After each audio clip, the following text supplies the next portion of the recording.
You've seen prices being slashed all over Northern Michigan, but what does it really mean? Hi, I'm Gino D'Angelo, a local Northern Michigan real estate broker. I was born and raised, and I've been selling real estate in Northern Michigan for 22 years. I've helped over 600 families move in and out of Northern Michigan, and I come live to you every Thursday at 7:30 to tell you what's going on. We've got a good one for you tonight. We've had a lot of people, I'm constantly asked what's going on in the market.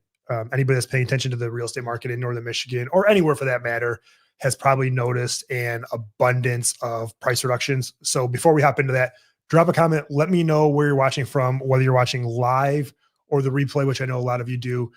Drop a comment in the comments. Let me know where you're watching from. And also, if you're not yet subscribed, make sure you hit that subscribe button. I put out a new video every week, and I would hate for you to miss one. So again, I appreciate the support, and let's hop into it. So getting back to price reductions in Northern Michigan or price reductions anywhere, why are we seeing so many price reductions? Why are houses having a harder time selling?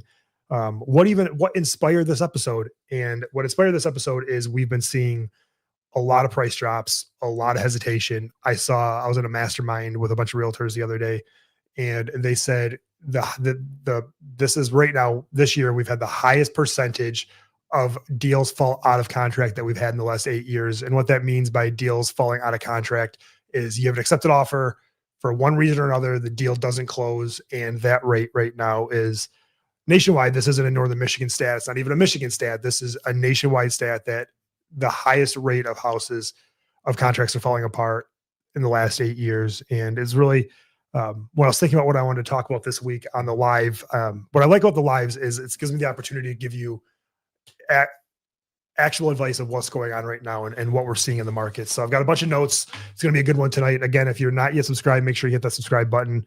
That way you never miss one of these. So do me a favor. If you're watching this from someplace, Northern Michigan or otherwise, what is your market like? Are you seeing a lot of price reductions? I think this is a good crowdsourcing, survey the crowd. Tell me where you're from and tell me if you're dialed into the real estate market there, or maybe look, I've got a lot of agents that watch from other areas. Let me know what is going on in your market. Let me know where you're watching from and what is going on in your market. One thing that I had this conversation with a client the other day, it seems like we went from the frenzied COVID market, which saw prices in Northern Michigan double, bidding wars. I mean, it seems like so long ago, but 2 or 3 years ago, we were seeing every house was a bidding war. We were trying to guide our clients of what to do to make their offers more attractive. Interest rates are incredibly low. Everybody had a ton of purchasing power, and that pendulum has swung. And the question I ask myself often is, are we at the bottom of the market or are we at the start of a slower market? And we're going to go through that tonight. And by the end of this video, you're going to have a good idea of what's going on in the Northern Michigan market. Even looking back at my team, myself, my personal production this year, we were up. We only had 3 months this year that we sold more than we did last year. And I think that's probably pretty common. I'm here to be transparent with you and not just say everything has been roses and sunshine. Our fall's rebounding really nicely. It's starting to get busy again. I keep telling everybody, I think it's really strange that, I think this goes back to the fallout rate of deals falling out of contract is all the lenders, all the home inspectors, all the appraisers are all booked up. In fact, we had to schedule 3 closings for tomorrow, and it was like trying to get a hotel reservation at the Super Bowl. It was just virtually impossible. I think Candace slugged it out and figured it out for them. But it's busy. And I think the fall picking up a little bit is an example of a positive indicator that the worst is behind us, that we're going into the new market. When I went back and looked at just the trends, it seemed like about this time last year, it started and then went right into about March. We had a good spring. Summer was a little quiet, and now fall's picking up. So Dr. Ian says listings in TC seem at a much more normal pace rather than, we're going to talk a lot about price reductions tonight. So I'm glad Ian brought that up. We're going to talk a lot about price reductions. So a couple of things. One, interest rates are incredibly high right now still. They are coming down. They're still not coming down to the levels that the economic gurus think will move the market. And it's interesting. I know a lot of people want interest rates to come down. I do think there's a bigger picture at play, and I'm not political. But I watch, CNBC and the news a lot, and it seems like we've got to get and the rampant inflation under control. We are booked out on home inspections 2 weeks. Yeah, that's pretty common. Sherlock the Pug, remind me where you're watching from. So I think there's a bigger picture than just a lowly real estate agent in northern Michigan complaining that houses aren't selling as much as they should be. Um, Interest rates are high. People are still spending. The stock market's still been on a tear. It's just really interesting to see. They've said they're going to cut rates 4 times between now and the end of the year. Sherlock the Pug is in Alanson. Sherlock, do you own a home inspection company? Let me know. Yeah, let me know if you own a home inspection company. So there's a couple of thoughts at play. One, interest rates are still high. My hair's a little messed up tonight. I actually came back. The reason this is now 7:30 for those of you who don't watch me is my son has football practice until 7. So by the time I finish watching him and make it into the studio, 7:30 is the best I can do. So I appreciate you sticking around. Also, hey, Thursday night football tonight. So I'll try to get you guys out of here on time for that. So a couple of things. Interest rates are high. There's a lot of not so positive news on the internet about the economy, which always. Oh, that's great. So Sherlock the Pug, I didn't know this, but they work for LNA Home Inspections. That's one of our favorite home inspectors. He'll probably attest to this. They do a ton of home inspections for us. They do a good job. So there's the interest rates. Sorry, I can collect my train of thought. So the interest rates high, as we know, economic uncertainty. And also the other thing that we don't talk about enough is there are a lot of sellers that are chasing 20, 21, 22 prices. And the market just isn't quite there. Even up until this year, I would say, even if you bought a house, and something else we're seeing a lot of, and this wasn't in my notes, but it's worth mentioning. I'm seeing a lot of people buy houses and then sell them a year or two later. And I don't know if it's maybe a volatile job market. I don't know if people, bought these houses when things are crazy and then were a little bit, fell out of love with them and now they're selling again. But we've seen a lot of people buy a house and a year later put it back on the market. And I think this transitional period in the market is a very hard time to do that. I think it's very hard to put the house you bought a year ago on the market and hope to do anything better than break even unless you've done some monumental improvement to the house. So another thing we're seeing is days on market is increasing. We talked about this a couple of lives ago, and we'll probably do another update somewhere toward the end of September, get out of the third quarter. A lot of price reductions. The days on markets are going up. There's a place in Charlevoix listed at 1.1 million last summer. It is still listed for 899,000. Hasn't sold. We're starting to get back to the market where there are a lot of houses that are just sort of lingering. And a couple of things. One, I think us as agents need to be as honest as possible with our clients. It has never been easier to get listings than it is right now. And the problem is you see a lot of people. I'm not slamming anybody. Everybody's free to do their own business. There's a lot of great realtors in northern Michigan. I'm not the only one, but there's a lot of people taking listings out there that, they're just not going to sell at this price. And it's our job as agents to have tough conversations with sellers to make sure they are appropriately pricing properties and to make sure we set their expectations where they should be. So I'm going to talk about the price drops by region. So I broke it down to Petoskey, Harbor Springs, Gaylord in the Inland Lakes area, Torch Lake, Elk Rapids, Bel Air, just like in Traverse City, just like in small pockets. Petoskey and Harbor Springs still seeing premium pricing, still very expensive markets, but the market is softening for homes that need updating or a little bit older. If you have a move-in ready condition house in Petoskey or Harbor Springs, you're still getting a premium. There's still a ton of demand for that. We get calls all the time for people that want to buy in Petoskey or Harbor Springs that want something new, that have a big budget, that are, ready to pay what they have to. Moving down to the Gaylord and then Lakes areas, we're starting to see, those are the areas we're starting to see some steep, specifically Gaylord. There's a lot of price reductions right there in that market right now, which if you're a buyer in Gaylord, now's a good time. If you're a buyer anywhere, I think, to give some good news, if you've been on the sidelines thinking about buying, or, the stars are finally aligning for you to make the move to northern Michigan, maybe that's why you're watching this video tonight, to see if northern Michigan's right for you or not. I think right now, I could be wrong, but as somebody that considers themselves an expert, I think right now is probably one of the better times to buy. Certainly the best time to buy since COVID. I know a lot of people out there right now that are trying to time the market because they think it's going to dip even lower, which, look, it very well could.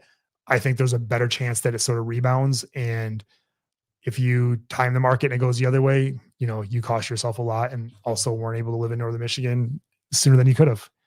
We're talking about Torch Lake, Elk Rapids, Bel Air. I studied that market because we've got a nice house for sale on Torch Lake right now. The trophy homes on those lakes are taking a little bit longer to sell. Some houses over $2 million are seeing some price adjustments, which that's not out of the ordinary. Something else we're seeing a lot of, and I've dealt with a couple of buyers this week that I had to have tough conversations with, is the market. Yes, the market is correcting. Yes, the days on market is going up. Yes, there are some deals to be had out there, but buyers, there's still quite a few. And this is a very honest, hard hitting conversation, which is what I do on these lives every Thursday, 7:30. There are a lot of buyers that have, I don't want to say delusional, but expect what they want and what they expect to pay. There's definitely a delta. And I think that is causing the market to be a little bit slower. I'm getting people that are coming in that, want to spend $800,000 or $900,000, and the house they actually want to buy is, 1.2, 1.3. The premium properties in Northern Michigan, talking about the stuff you can't get anywhere. A lot of areas have nice downtowns. A lot of areas have, houses in the country, but the prime stuff, the waterfront in Petoskey, Harbor Springs, Northern Michigan, Walloon, Bay Harbor, is still going for a premium. A house with large tracts of land is still going for a premium. In fact, we don't talk about it a lot because it's not directly tied to housing, but one area that one sector of the market that has really skyrocketed is vacant land. I remember when $4,000 an acre was a lot. Now you're seeing 10, 12, sometimes $15,000 an acre. And that's something we talk about. I see that a lot nationwide is people want land. I don't know if it's a hedge against inflation. I don't know if it's people just think they're not making any more of it, but we've definitely seen a run on vacant land. So drop a comment below. If you're watching and you pay attention to the market in your hometown, what are you seeing? Are premier properties still selling? Are things sitting on the market? Drop a comment and let me know what you're seeing out there. Let's talk about interest rates and buying power, because again, the reason I make these lives is to make you the most educated either home buyer or home seller in either Northern Michigan or wherever you're watching. Look, a lot of the advice that I give on these lives, you can take to any other market. So if nothing else, you should at least learn a little strategy and hopefully make your life a little bit easier and save you a little bit of money. So for every 1%, for every 1% of interest rate goes up, you diminish your buying power by 10%. So when you're talking about mortgages going from between 2 and 3% to 7%, think about how much less that is dampened, or how much that has hurt buyers' buying power, which I think is definitely something that is slowing the market a little bit. Example. Let me pull up my. I'm going to find a mortgage calculator. So bear with me. Bankrate.com is a good one for the mortgage calculator. So I'm going to share my screen just to show you the difference.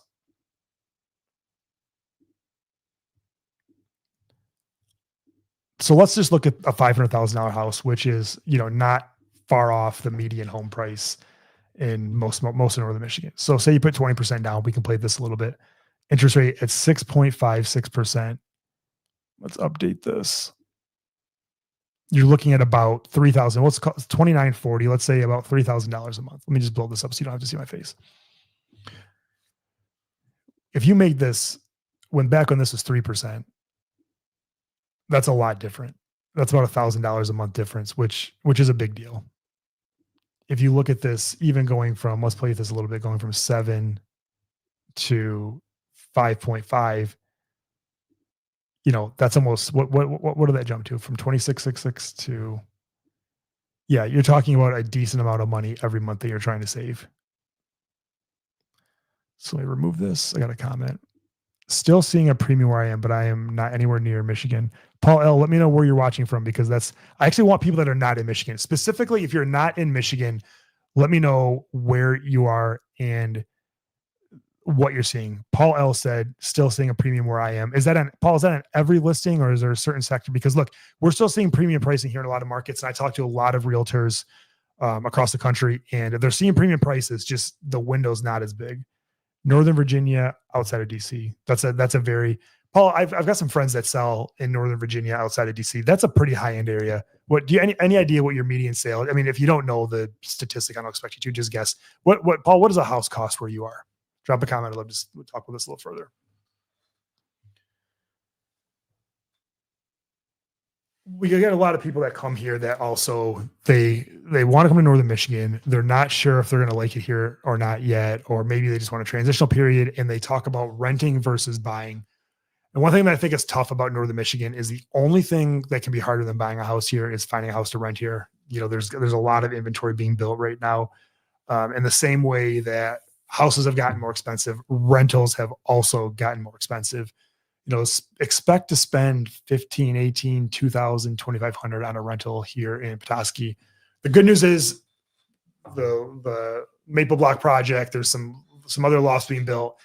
You know, a ton of new rental inventory is coming on the market, but it's going to be 1,800, 2,000, 2,200, which I don't know if that solves the problem, but it certainly provides more housing in an area that needs more housing.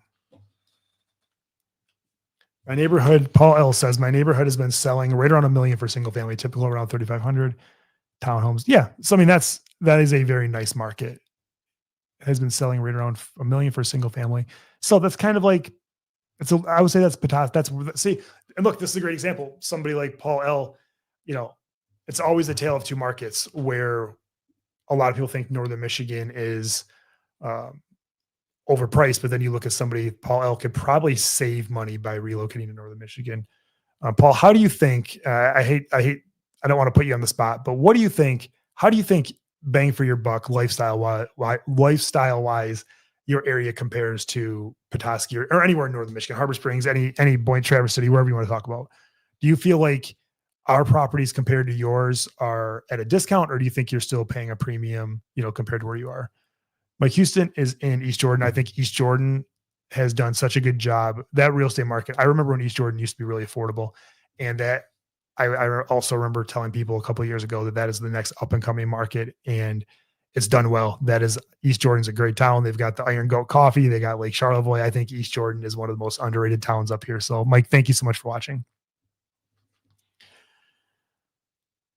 So let's talk about seller. If you're, you know, look, I got a lot of people watch this that are thinking about relocating to Northern Michigan, but also there's a lot of people that watch this that are thinking about, you know, selling their house in Northern Michigan. So seller strategies in a shifting market. Here's what I'm telling my sellers to do right now. And if you're watching this because you're thinking about, you know, maybe you have a house to sell someplace before you buy here. If you're a seller in this market, whether you're selling here or selling somewhere else, this is valuable. Sellers must price based on today's demand, not last year's comps. And that's really important. And it's making our job a little bit trickier because we're going on a lot of listing appointments right now. And every seller, as they should, they want a comparable market analysis. And we really have to have a conversation around why we've got to be careful of the comps that have sold last year, because the market is just a little bit different now. And one of the strategies we're employing is a couple of things. One, we're building in price reductions right when we list. We're saying, this is the price. We think this makes sense. This feels right. Let's go here. And then we're strategically building in that we're going to reduce the price X amount every 2 weeks, every 30 days until it sells. That way you make sure you find the right buyer. One of my biggest pet peeves as a real estate agent, this has always been my pet peeve, is somebody has their house listed for 800,000 and they accept an offer at 700,000 and it closes and we see it on the MLS. The reason that bothers me is, how does that seller know that there wasn't somebody that would have paid it 750, 775, 775, 725? I think the incremental price reductions done consistently is how you find the best price for your house. Because let's face it, I've had a house, this has happened to me a ton of times. I've had a house that I've listed that we've done multiple price reductions or a couple price reductions. Nothing happens. Then you find that sweet spot and it turns into a bidding war. Paul's weighing in again. For me, it seems the waterfront properties in Michigan are premium compared to where I am. For waterfront in Michigan, the taxes would likely be more than right now. Okay, but for non-water view lots in Michigan would likely represent an improvement. So that's very astute. Paul, thank you so much for watching. That's a very astute response to that question. So, you know, that's definitely helpful. Also, something to consider if you're thinking about selling your home, whether it's in Northern Michigan or anywhere, is when people are searching on Zillow or Realtor.com or Homes.com or any of the portals, they're searching based on a drop down menu. And the drop down menus typically go in $25,000 increments. So if you list a house at 500 versus 499, you might not think that that's a big deal. But if you put the price at 500,000, you get everybody that's looking, and there's popular price search ranges out there. A lot of people look 500 to 750, sometimes 500 to a million. If you're at 499, you're going to miss that. So it's important to pick those round numbers. And I'm a huge fan of picking the round numbers versus the 99 because that's how it gets you in the most search search results. So there's a tip. We've actually done that before. We've had a house where I had a house listed one time. I'll never forget this for 650. Nothing happened. Nothing happened. Nothing happened. We reduced it to 600. They actually got an offer for 620 because it went into multiple offers. So a lot of people think you would probably, why wouldn't you get if it's listed at 650, you can probably get 620, but by reducing it to that 600 mark, it opened it up to a bigger audience that pushed the price up to where it should have been. Where the value is now, well-maintained primary homes with motivated sellers. That's, by motivated seller would mean somebody that's priced the home well, done their necessary maintenance, upgrades, kept it where it should be. Those houses are selling at a premium. Talking about, we got a question the other day about what are some sleeper markets in Northern Michigan? And I love this question because it's not something we think about a lot. When I think of sleeper towns, I think of places like Lewiston, Mansalona, Indian River, although I wouldn't say Indian River is much of a sleeper town, Wolverine, and Onaway. Andrew, a lot of sellers in Sarasota are having a hard time accepting that the properties aren't worth. Yeah, this is common. Thanks, Andrew, for weighing in. A lot of sellers in Sarasota Sarasota area are having a hard time accepting that their properties aren't worth what they were in 2022 when they were all cash bidding wars. Yeah, that's exactly what we're seeing here. I think you're seeing that a lot nationwide. Again, I talk to a lot of realtors across the country, and we're seeing that in a lot of markets. And I'm genuinely curious where this goes to. Is it, what gives? Does the market rebound when interest rates go down, causing people to have more buying power and thus causing prices to go up? Do we see, because we're seeing this here, I'm seeing a lot of it. I don't come on here to be negative. I'm just being as transparent as possible. I'm seeing a lot of houses, they're listing late in the season. We're in September now. This is the last, couple of months of our busy season. They're listing late, which makes me wonder if they're going to be able to adjust the price in time to capture a buyer, or if a lot of these listings, because look, on the other side of COVID, what COVID did was ate up a lot of inventory here. And I'll be honest, some of that stuff that COVID ate up had been on the market for a long time. So is this the reverse of that, where we're going to see a lot of inventory start to stack up, and some of this inventory from 2025 is going to carry into 2026? I mean, let's face it. I was talking to Candace, my assistant, for those of you that don't know today, just doing the timing analysis from a real estate broker standpoint. And, September, it takes 30 to 45 days to close a sale, sometimes 60 days. We've only got a couple of months left of selling season for 2025. And it went by quickly. It was a heck of a year. So, I'm ready for 2026, but, look, this year, by all intents and purposes, is, when we get to October, we start to do business planning for 2026, and we just sort of say, this 2025 is behind us. What's going to happen is going to happen. Let's start talking about 2026 and, making a plan for that.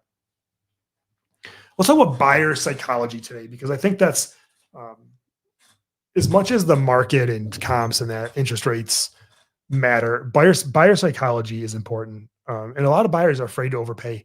If you see a house that's been on the market for 30, 60, 90 days and nobody else has bought it, a lot of buyers don't want to be the one to overpay for a house, specifically if they're afraid that the market is going to continue to decline, and then suddenly they're stuck with a house that they can't sell. There are a lot of buyers on the sideline. I think there's a couple of reasons. I keep talking about the shadow demand. There's like a whole shadow real estate market in Northern Michigan right now. And I know that sounds crazy, but it's the truth. I think there's a lot of buyers on the sideline. A lot of buyers become sellers. And we just closed on it today, but I tell the story about a house in the Highlands for 1.4 million that we just sold. And we had 4 offers. All 4 offers had houses to sell. None of them are currently on the market. So what that tells me is there's demand, because we had a beautiful house, good price range, good location, drew a premium, but there was 4 people that wanted to buy that house. None of them had their house on the market already. So my fear is when interest rates drop, and I don't know, we'll be talking live when this happens. Um, Actually, let's make this fun. Drop a comment. Do you think when and if interest rates drop, and they're certainly going to, is it going to be good for the market or bad for the market? Is there going to be more inventory on the market, or are there going to be more buyers for the market? Do you think, are you a believer that dropping the interest rates is going to cause the market to suddenly come back to life? Or do you think there's going to be a flood of listings on the market? Because I personally think there could be a lot of listings that come on the market when the interest rates go down. People are willing to sell their, house. It's really hard for a seller, and I don't blame them, to sell their 3% mortgage for a 7% or 6.5% now mortgage. It's a little bit less difficult for them to sell their 3% for a 5.5% if we ever get to that point. So my thought is when the interest rates drop, a lot of those buyers are going to become sellers and sort of flood the market with a little bit more inventory. So drop a comment. Let me know if I'm crazy or not. So again, back to the shadow market, which is, it's funny to say that term. There's a lot of people that want to sell. There's a lot of people that want to buy, but it just really seems like this market is in gridlock. And one of two things are going to happen. One, interest rates are going to come down, more people are going to buy. Two, prices are going to come down and more people are going to buy. And I'm genuinely curious and excited to watch which one of those it is.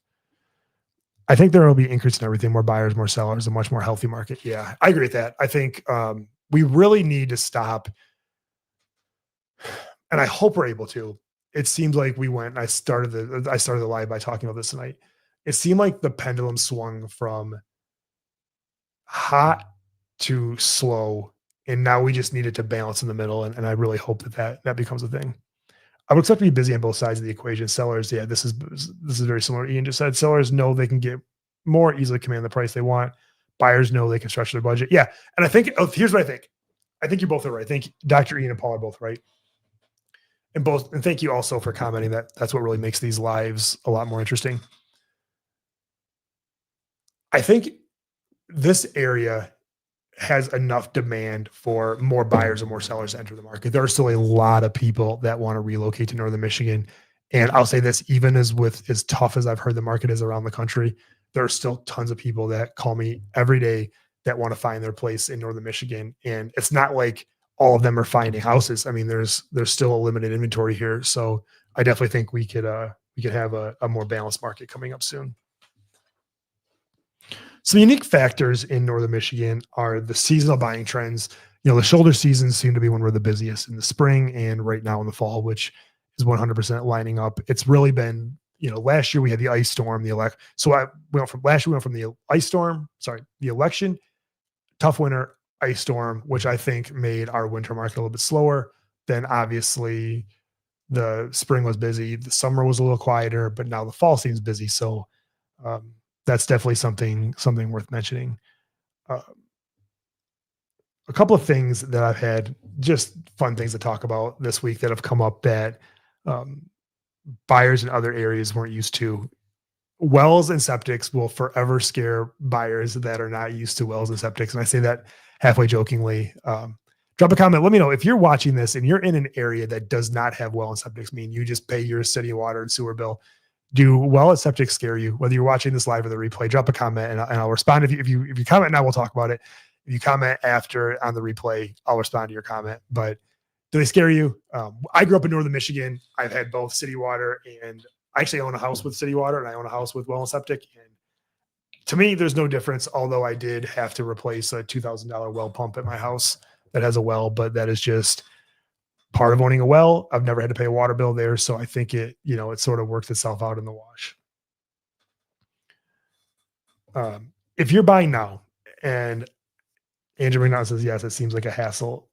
It's not as much of a hassle as you think it is. I mean, you do have to have it pumped every so often, but you own it. You don't have to pay a bill every month. And it's always interesting to me. So if you're buying now, I want to make sure you get as much value from this as possible. If you're buying now, be careful. It's really easy for you to want to lowball a seller and, try to get some, bargain price, which is perfectly fine. I want my buyers to get the best price they possibly can. But I think you've got to look at what you're doing from a strategic standpoint. Meaning, if you really want the house, it is perfectly fine to try to get the best price. If you start off by offering, on an $800,000 house, $200,000 under asking, you're going to piss them off probably. And then it's going to make the rest of the road harder for you. And furthermore, you knew you probably weren't, unless you had some statistical evidence, you probably weren't going to get that offer accepted to begin with. So, um, I would I keep telling my buyers, watch for the signals, the multiple price reductions, the high days on market. There are plenty of motivated sellers out there right now that's houses have been on the market for 30, 60, 90, 100 days that would love an offer. And I don't know that you're going to get 20% off the list price. Maybe in some cases you will, but you could probably get 5% off or between 5 and 10% off. Merritt Island, Florida, Brevard County, the Space Coast. Oh, nice. Homes are still selling. Median home is 470 to 525 if it's waterfront. Yeah, look, Deanna, thank you so much for responding. Yeah, if it's waterfront under 2 million, it's gone quickly. That is the case here too. I'm just saying this to be honest or transparent. We don't have a lot of that anymore, which is unfortunate. So Paul L says, yeah, definitely what a market. So that's gotta be a cool place to live on the Space Coast. Is that so? The same way we go watch, the sunset. Do you guys watch the space launches all the time? Because I think that'd be a really exciting place to live. So multiple price reductions, highs days on market. A good way to approach those sellers is, so there's a couple things. One, there's a couple of signals and write this down, whether you're buying in Northern Michigan or anywhere. Long days on market, multiple price reductions, the home is vacant.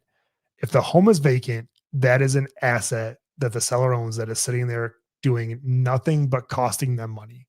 So if you see the trifecta is a vacant home that's been on the market for a while, that's had a couple of price reductions, that is the house that you can probably get the best deal on. Those are also vacant houses. Here's another hot tip for you.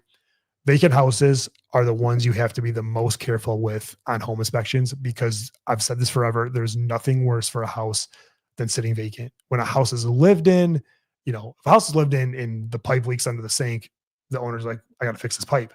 If the house is vacant and the pipe leaks under the sink, it's like a tree falls in the woods and nobody hears it, doesn't really fall. So make sure on vacant houses, and sometimes those houses being closed up can cause, maybe some mildew or mold to build up and just some really not ideal things. So the houses that you need to watch the closest, and this is a simple tip, but certainly going to make your life a lot easier. If a house has been sitting vacant, make sure you do a home inspection, mold, radon, test everything to make sure you know what you're getting into.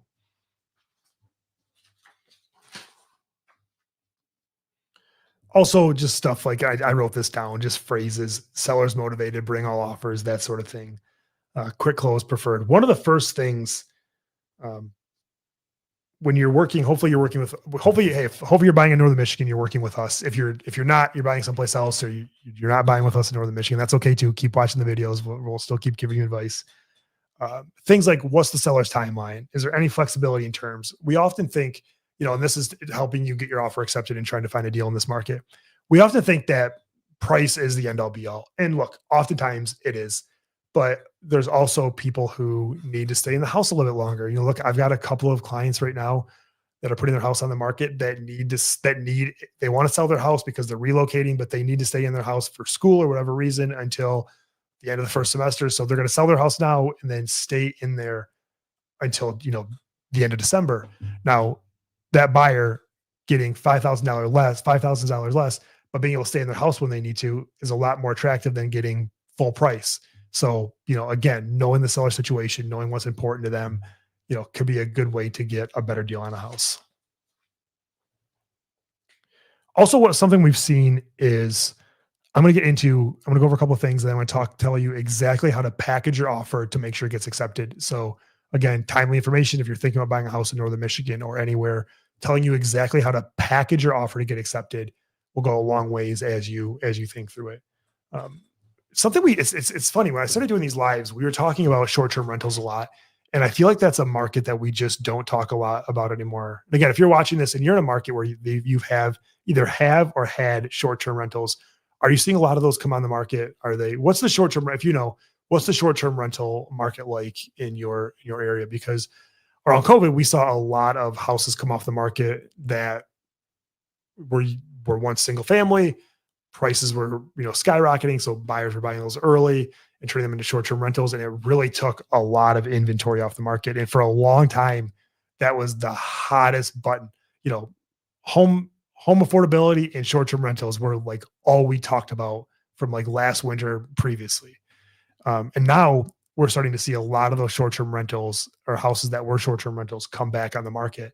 And we know that because you can tell, you can usually spot if a home used to be a home short-term rental. Maybe because you just know the area, but also if they have the Wi-Fi password on the wall or some other telltale signs that this, or sometimes they just tell you this used to be a short-term rental.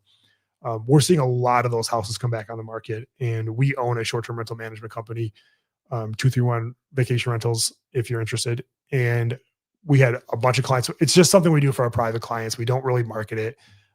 It's not a big part of our business, but it's just something we started because we had a lot of clients that were buying short-term rentals here. They didn't really have anybody to manage them. We thought, well, the infrastructure is about the same. It helps us build that relationship. So we started doing it. So we had a bunch of them, and then it felt like they tapered off, and now it feels like they're picking back up again. So what are you seeing in your market? If you're watching this live or the replay and you're in an area that has short-term rentals, drop a comment. Let me know what you're seeing in your market. So a lot of those are coming back on the market. A lot of those buyers, sort of the short-term rental sellers that were buyers, I think they romanticized it and thought that was going to be. I don't blame them. There's nothing wrong with trying to vacation hack and buy a vacation house that ultimately somebody else pays for. I think, like a lot of things in life, people just learn that that's a lot harder than it seemed, and then also.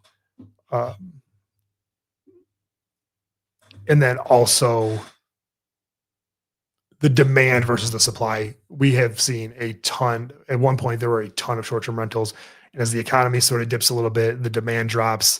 It definitely makes it a little trickier. So let's talk about, again, these lives are meant to be interactive. You guys have done a great job tonight, like you do every night, dropping questions, comments.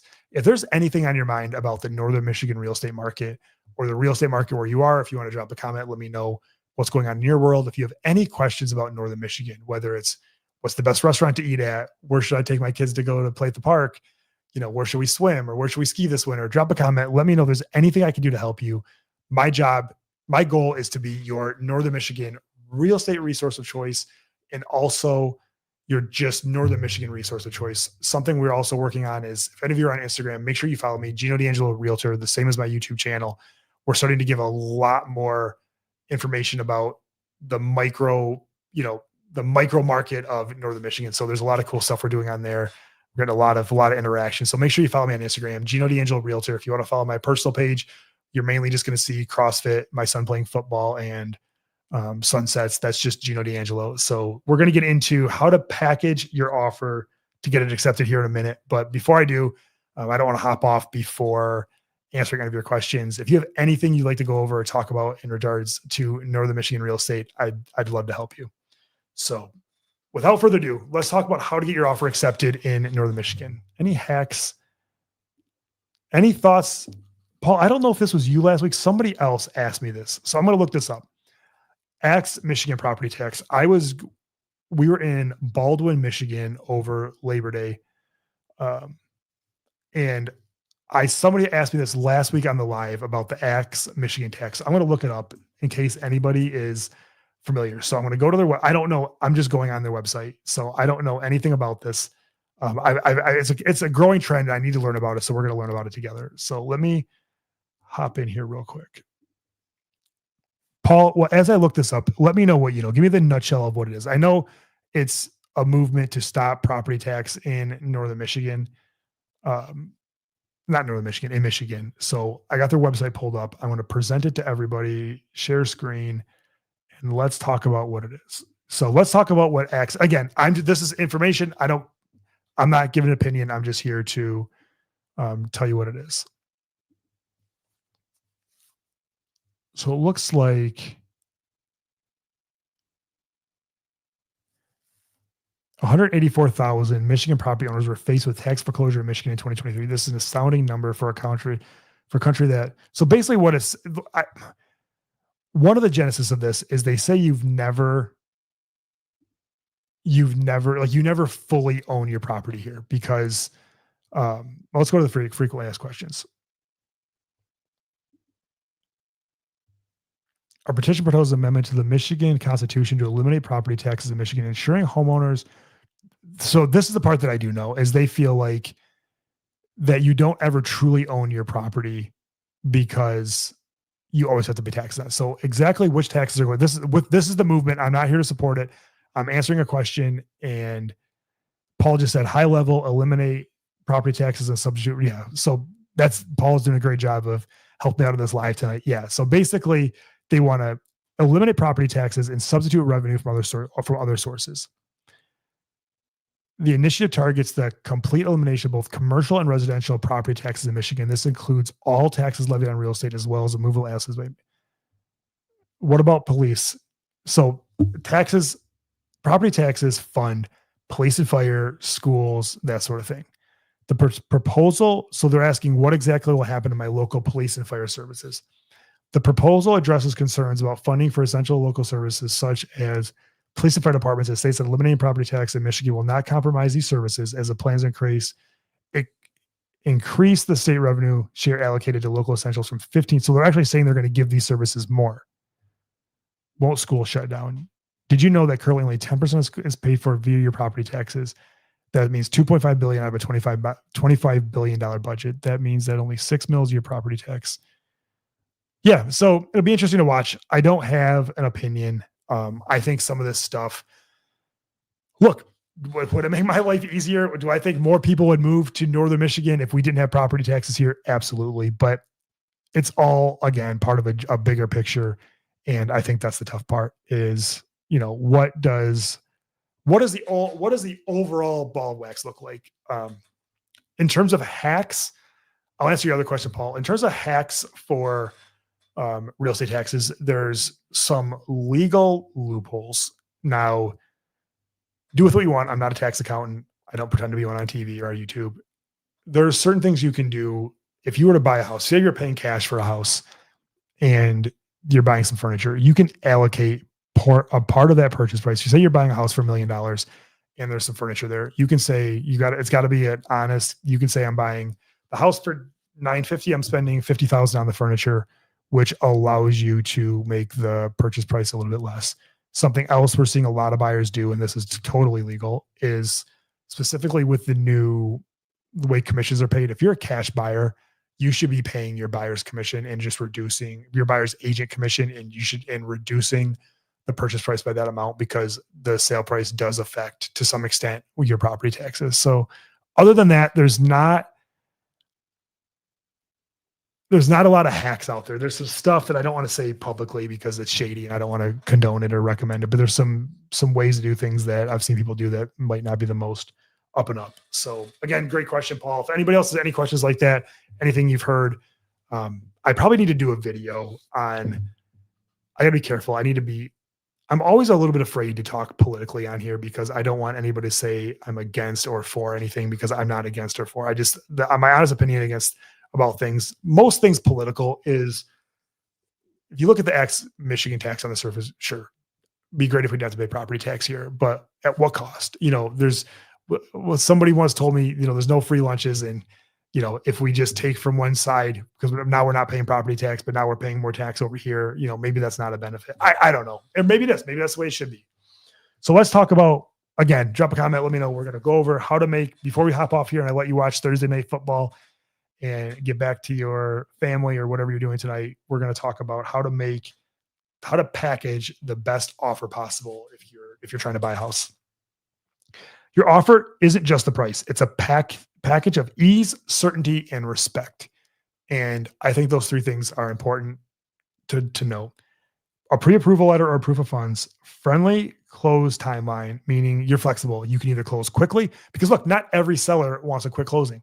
So you can either close quickly or you can close, look, you are going to get a better price if you're able to close, if you let the seller move at their pace. I'm telling you, in most cases, you're going to get a better price.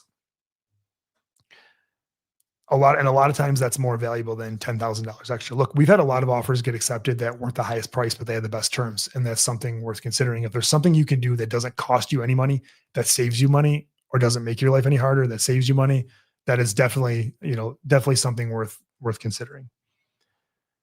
Inspection clauses, what's fair versus aggressive? The shorter the inspection period, the better. Obviously, right now, as our friend Sherlock the Pug said, most of the good home inspectors, and he certainly works for a good home inspection company, it's a lot harder to get home inspectors out there. So 10 days, 2 weeks should be able to get you a home inspector. Working with a local agent versus a downstate one. This is important. And we see this a lot in Northern Michigan because we are a second home market. And a lot of times buyers want to bring their agents or sellers want to bring their agents from downstate. Who you work with matters. And when I have a listing and I get an offer from a buyer's agent that I've worked with, that I have a track record with, and they're using a lender who I know I have a track record with, it's a lot easier to support those offers if you know what you're getting into. And I've been doing this long enough that I know the agents that are easy to work with, and I know the agents that are not easy to work with, and I know the banks that are easy to work with, and I know the banks that are not easy to work with. And look, I'm not playing favorites, but my job is to guide my clients to the best possible outcome. And if I know this agent is known for doing some things a little bit that they shouldn't, or this lender, the pre-approval isn't worth the paper it's written on, you have to tell your clients that sort of thing. And it definitely matters.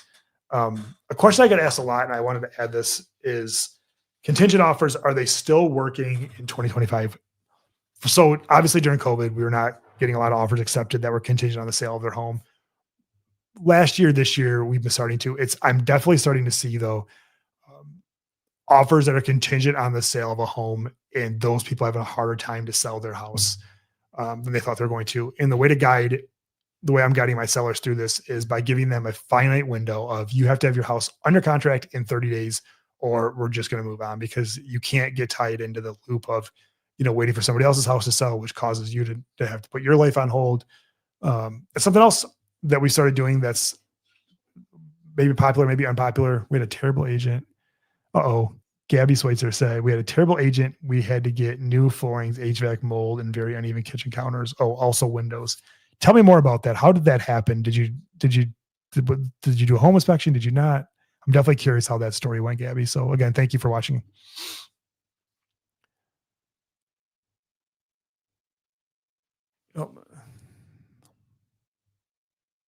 So yeah, home sale contingencies.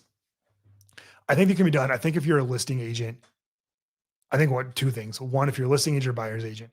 If you're a buyer's agent, it makes it a lot easier if your people are ready to put their house in the market. If you can say, look, we're going to have this up and running in a week, we're going to be on the market, we're going to price it to sell.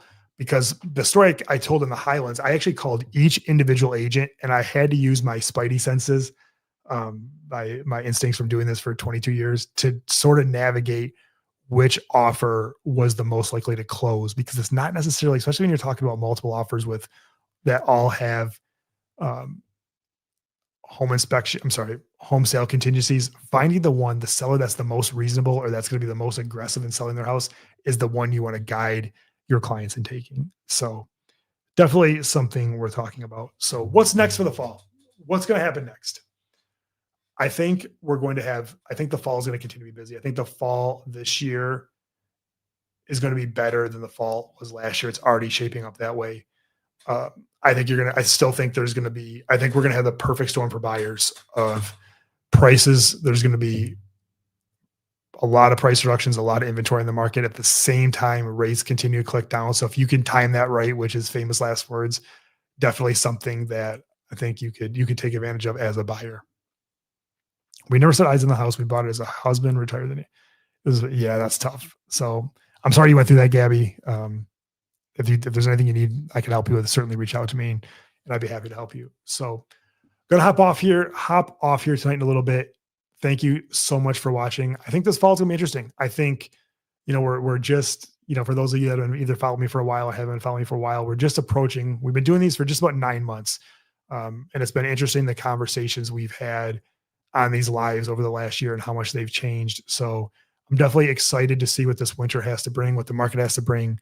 What happens, what, not to make a dramatic ending, but what happens next? Does the market, do the houses stack up? Do the rates come down and people start buying the houses again? Or start buying the houses in mass again? What's going to happen next? So as always, thank you so much for watching. Hit the subscribe button if you have not yet subscribed. If you have any comments, feel free to reach out to me directly, 231-330-4863. That is my direct cell phone. I don't give it out a lot. but feel free to call or text me. I appreciate you guys watching every week, and I'll be back next Thursday at 7:30 to do it all over again.